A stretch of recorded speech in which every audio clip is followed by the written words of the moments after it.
Hey,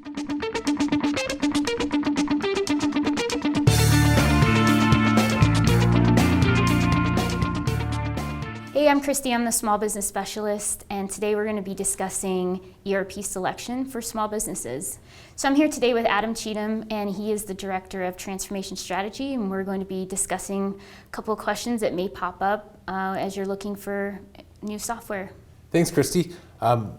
Inevitably, when a software conversation comes up with a small business, they start thinking ERP when they start thinking about getting away from QuickBooks. What are some of the first steps that a small business should look at when they're thinking about transitioning into a larger piece of software? I think there's three that kind of come to mind. One would be budget, always. We want to make sure that as you're moving into a new software, you want to have some numbers in the back of your mind so you're not surprised along the way. Second would be looking at what are your processes. What are you doing today as opposed to what you may be doing in the future? So do you have highly manual processes where it's a lot of papers, a lot of Excel?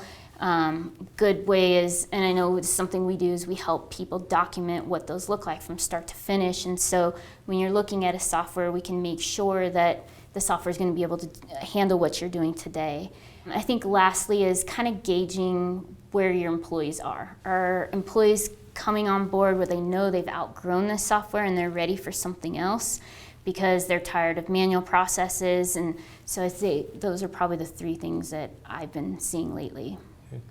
Great, and as you start seeing those types of conversations develop with some of those small and medium-sized businesses, how do you know which areas you should focus on with your business as far as manual processes? If the answer is they're all manual, how do you know where to start?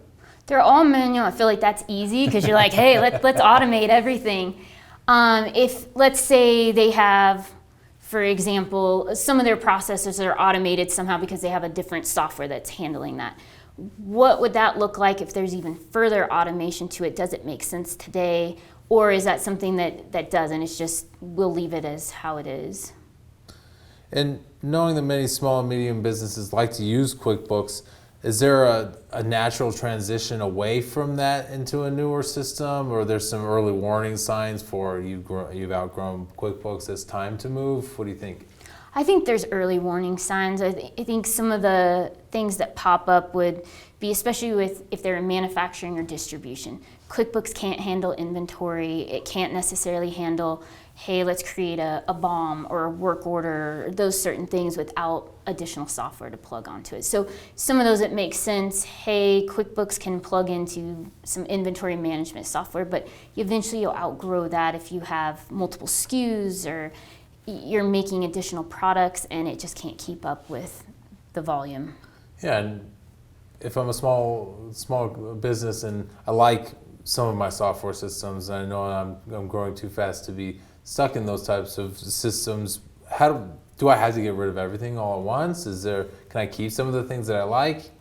Yeah, so one thing that's pretty cool with QuickBooks, if you're not at the point where you've 100% outgrown it, there's the possibility that you could bring on, like I mentioned, inventory management software. You can bring in warehousing software that they have that can kind of help you grow to a point for a while until it doesn't make sense anymore, and then you would need to move to ERP. And if I know I need to replace QuickBooks, how do I tell the difference between what should go out the door with QuickBooks and what I can keep in place? I think a good way to think about that is from a financial perspective of what things do you need to be able to close out your books each month, each quarter, each year. Those are the things that you will want to take with you. So, for example, your customers, your vendors, various data points. But then there's also things in there that you may not need. If it's an old customer that you haven't done business with in over a year or 2 years, you wouldn't need to bring that type of data with you.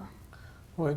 And as you're starting to think about small businesses that are selecting the software, what are some of the things that you look for in being able to narrow it down to the one software that they should select to replace their existing systems and support their growing business? So I think first thing is probably scalability and flexibility, as we see a lot. You want the software to be able to grow with you. You don't want to have to go through this process again in a year or 2 years. And then the flexibility, how can different parts of it change as your business changes. So you may be doing manufacturing one way, but then you've learned a new way to do it. Can the system adjust to that as you're growing and changing things within your organization? Second, I would say looking at total cost of ownership. As we know, you want to look at, when you're buying it, what your licenses are. You also want to take into account maintenance, support that may go along the way, and then additional bolt-on softwares that you may have. For example, we always see like a sales tax software coming in, and looking at those costs year 1, also through year 5, is kind of gives you a good picture of what that is. I would say year 1, maybe year 1.5 would probably be the biggest chunk of what you'd be paying. So just something to keep in the back of your mind as you're doing an implementation and the cost with that. And thirdly, I would say looking at organizational acceptance. So kind of like what we talked about earlier is how much are your employees going to be involved? Are they on board with switching to a new system? Are you seeing any adversity between that of people saying like, no, this works fine? Or other people saying, no, I'm struggling because my software is not doing this. So kind of being able to gauge what people's responses are. Okay, that sounds great. And as you start to think about total cost of ownership, and you mentioned spreading that out over a 5-year period, does that help with kind of leveling the costs and comparing them? Or is there, what's the rationality behind not just saying it's going to cost me this much to implement and this is my first year of licensing and the rest of it is I don't need to worry about because that's too far in the future? So doing about a 5-year span helps level them out, because you'll see the first, like I mentioned, like year and a half, so we'll just say 2 years, they'll be heavier cost, and then the next 3 are a lot easier to view, because you'll have, it's just licensing costs. You're not going to have all these other added costs in there due to an implementation or maintenance. You may fall off a different support plan and come on to a different one, so that kind of helps balance it out. And I would note too that sometimes a good way of looking at a 5-year is some softwares you'll see they look cheaper in the first 2 years, but then they get more expensive because of how licensing increases. So having a 5-year helps you compare to see those softwares better when you're looking at them. Gotcha. And I know that this whole idea of selecting software, and you start talking about thinking of 5 years in advance and what am I replacing and what am I not. This can kind of become an overwhelming conversation for small businesses who may still be flying a little bit by the seat of their pants, trying to figure out what it is I do tomorrow. How am I supposed to think that far in advance? How do you help your clients remain prepared for what happens in the future and prevent the idea that this project becomes something that's kind of a runaway project? I think, like you mentioned, it can be very overwhelming, especially for small businesses. It's a lot to take on as they're trying to take care of the business on a daily basis. They don't always have the resources to be able to do that. And so something we recommend is always having a project sponsor, which that could be the CEO, it could be head of IT or somebody in the finance department, but to kind of take that on, and they will direct everybody else of what their roles and responsibilities are. And I think that helps alleviate some of the panic per se that could pop up from other people that aren't as close to the project, and then making sure that everybody's involved from there. So when you start talking about layering on this project on top of people who are already very busy, how do you manage that change organizationally, and what are some of the tactics that you recommend? So I think something that's really important is bringing, like I mentioned, you'll have project sponsors within the organization that help that, but then sometimes they don't necessarily have the bandwidth to do it, so then it makes sense to hire somebody like a consulting firm to come in and help manage this implementation process and manage roles and responsibilities in there and helping with the organization. And how do I know that it's time for me to start looking at somebody that might be able to help me with this? And why would I hire somebody other than just the person that's installing the system? Can't they do it for me? Yeah. I think it makes sense to hire somebody when you've reached the point where you don't have the capacity to do everything that needs to be done. You're running a business and you don't have the ability to project manage, or you don't have somebody that's willing to take on that role in the project. And so that's when it would make sense to hire an outside consulting firm to take care of that. And how do I know the difference between whether or not Omnispace is a small business or not?